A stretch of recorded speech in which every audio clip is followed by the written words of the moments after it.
Estimados estudiantes, bienvenidos una vez más a una clase del módulo de herramientas de lógica computacional. Es un poco triste decir que esta es la última clase del módulo. Un poco triste para mí por todo lo que pude aprender en el proceso.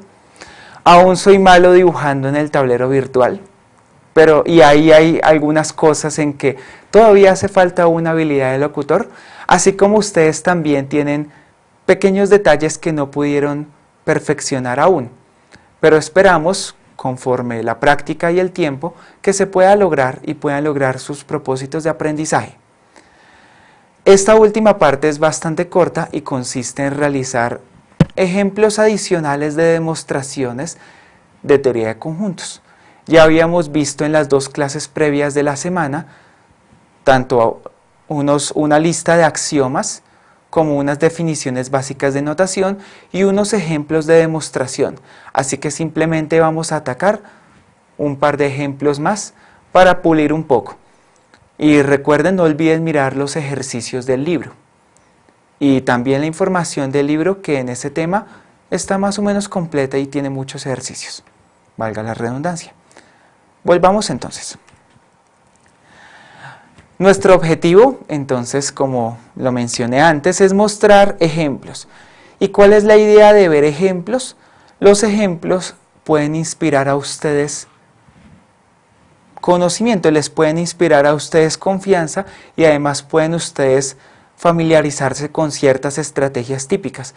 Muchos de estos ejemplos y ejercicios son casi idénticos, así que uno, viendo un par de ejemplos, puede tener una idea de cómo funcionan los demás, al menos en este curso de herramientas de lógica. Digo al menos porque en otros cursos futuros, y digamos cursos ya para una persona especializada en matemáticas, por ejemplo, existe toda una gran rama de las matemáticas que se llama lógica matemática y teoría de conjuntos, donde se estudian estos temas con muchísima profundidad. Para nuestros propósitos es suficiente con lo que mencionamos en esta semana. Veamos entonces ejemplos que vamos a demostrar en esta sección. El primero es llamada la ley de De Morgan. La ley de De Morgan entre conjuntos. El complemento de una intersección es igual ¿a qué? A la unión de los dos complementos. Vale la pena acá usar un diagrama de Venn, un dibujito, para convencernos que es cierto. Noten que el diagrama de Venn no constituye una demostración, pero sí una forma de intuir la validez de un teorema. Entonces, si yo tengo acá dos conjuntos, ¿sí? A y B. Recuerden que para hablar de complemento, debo tener un conjunto universal. Si no, la palabra complemento no tiene ningún sentido. Si yo hablo de cuál es, voy a dibujar acá, ¿quién es A complemento? A complemento es, entonces volvamos acá. A complemento es la región que está por fuera de A.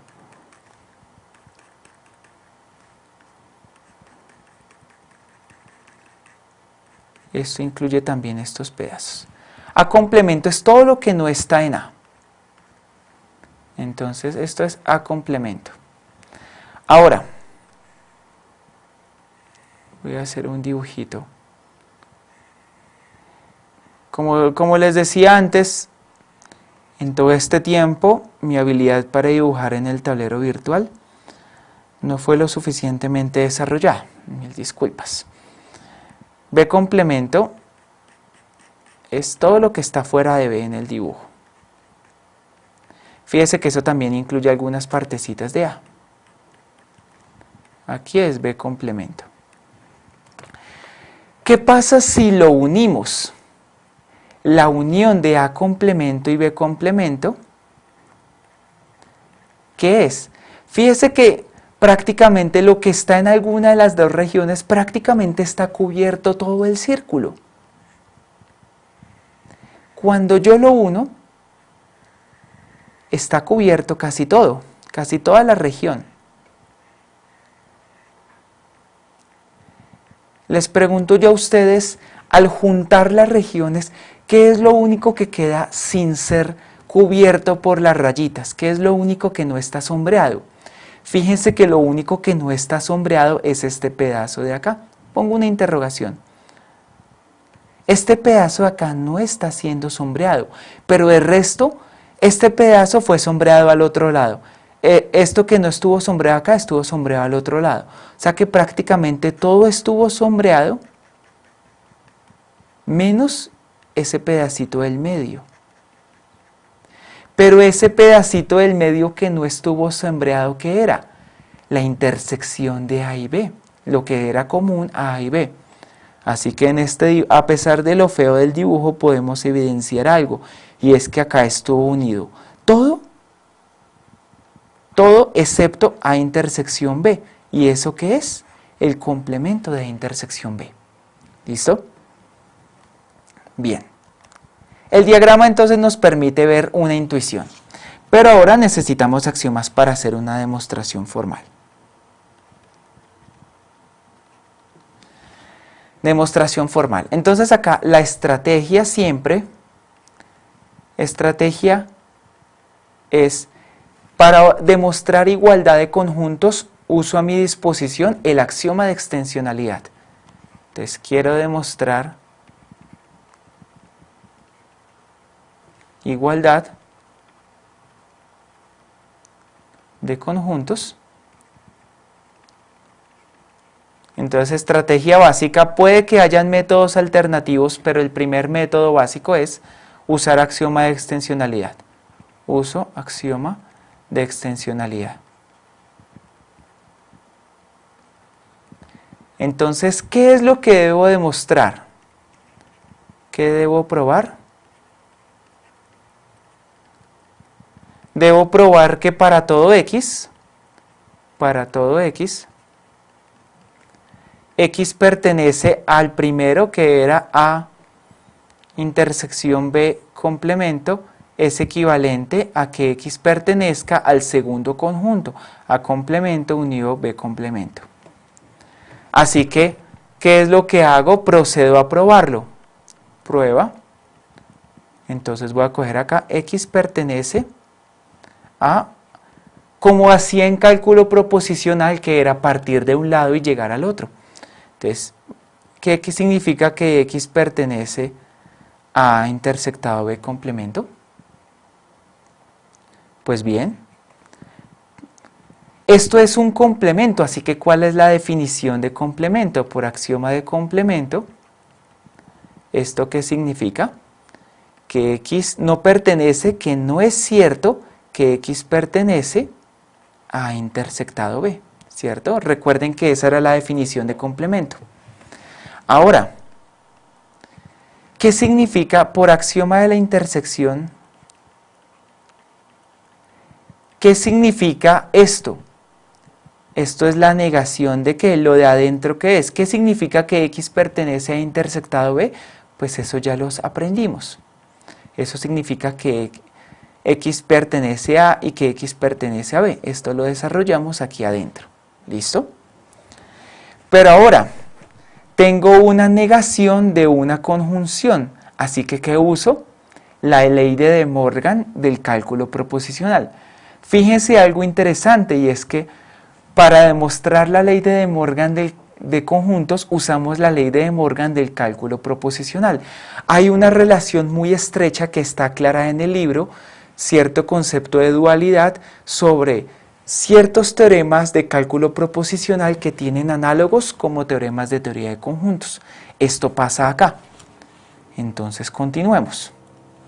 La negación de que X pertenece a y X pertenece a B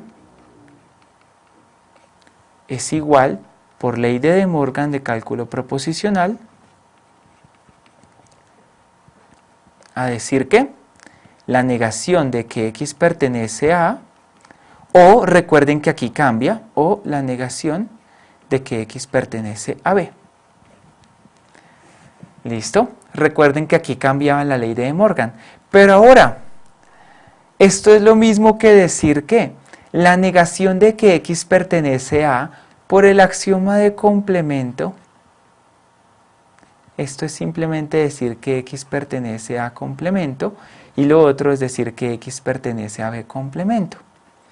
Pero ahora recuerden el axioma de unión, pertenecer al primero o pertenecer al segundo es lo mismo que pertenecer a la unión. X pertenece a complemento unido B complemento. Y fíjense que eso era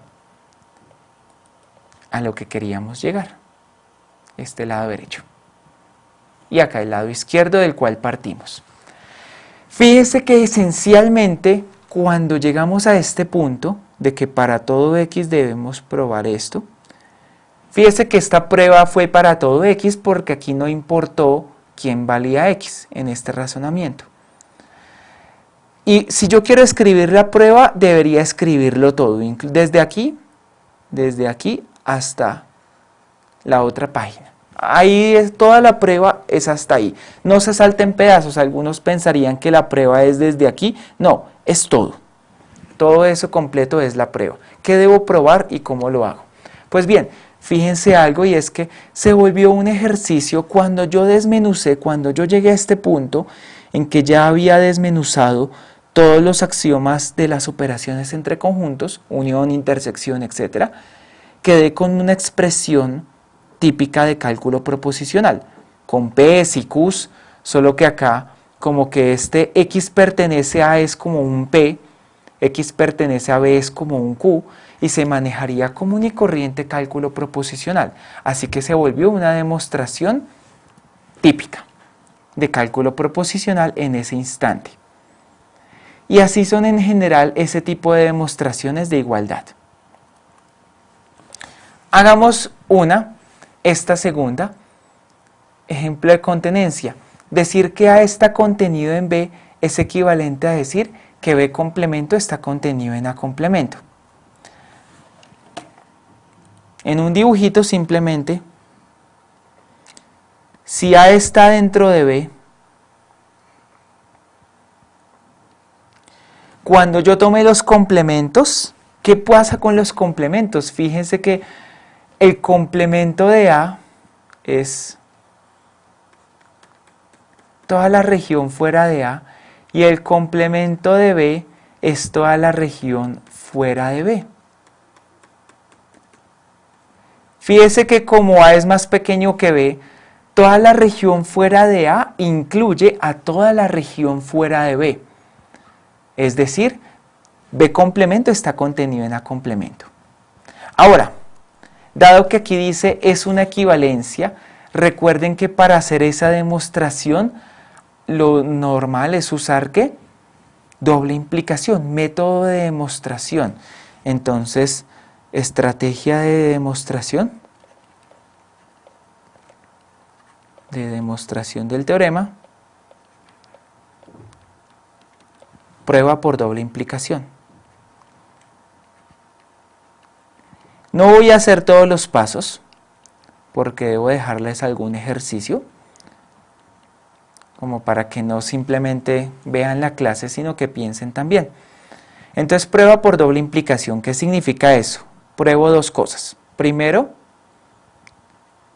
pruebo que, recuerden la estrategia de doble implicación, pruebo que sí, tal como está acá, entonces pruebo que si A está contenido en B, entonces B complemento está contenido en A complemento, que era lo que decía el lado derecho. Y segundo, pruebo que, pruebo esto. Y lo segundo, pruebo que si B complemento está contenido en A complemento, entonces A está contenido en B. Esa sería la forma de hacer esta demostración. Ahora, solo voy a hacer brevemente la primera, para que vean cómo es la idea y con eso hacen la segunda. Demostración de la primera, entonces probemos primera. Probemos 1. Bien. Entonces A complemento contenido en B complemento implica, A contenido en B implica B complemento contenido en A complemento. Simplemente la idea es, tomemos este pedacito, Entonces, ¿qué quiero probar? Entonces, acá la idea, para que ustedes lo puedan completar, es hacer la demostración asumiendo el antecedente de demostración directa. Es decir que asumo esto como hipótesis,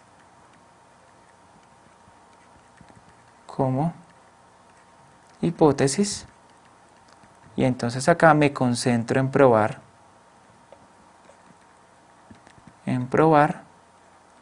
lado derecho, usando en algún momento el lado izquierdo.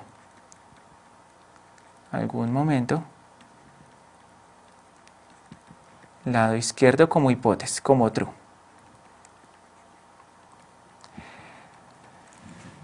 Es básicamente la idea. Esa demostración está en el libro, está en el último capítulo del libro.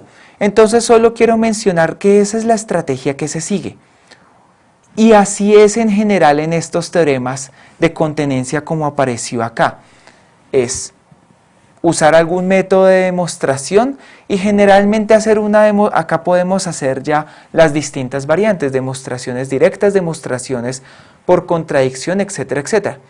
Esa era la estrategia en ese caso particular que está en el libro. No es mucho más en cuanto a los tipos de métodos que se ven acá. Además, una salvación que tienen ustedes es que por el formato de este curso, generalmente ustedes ven exámenes con selección múltiple y otro tipo de variantes y no preguntas abiertas. Así que se salvaron de ciertas justificaciones engorrosas. No obstante esto, les doy muchísimas gracias por su atención durante todas estas clases. Seguramente y espero que haya forma de contactarnos en el futuro y que todos nosotros mejoremos y vayamos hacia los objetivos que nos hemos trazado. Gracias por todo y muchos éxitos.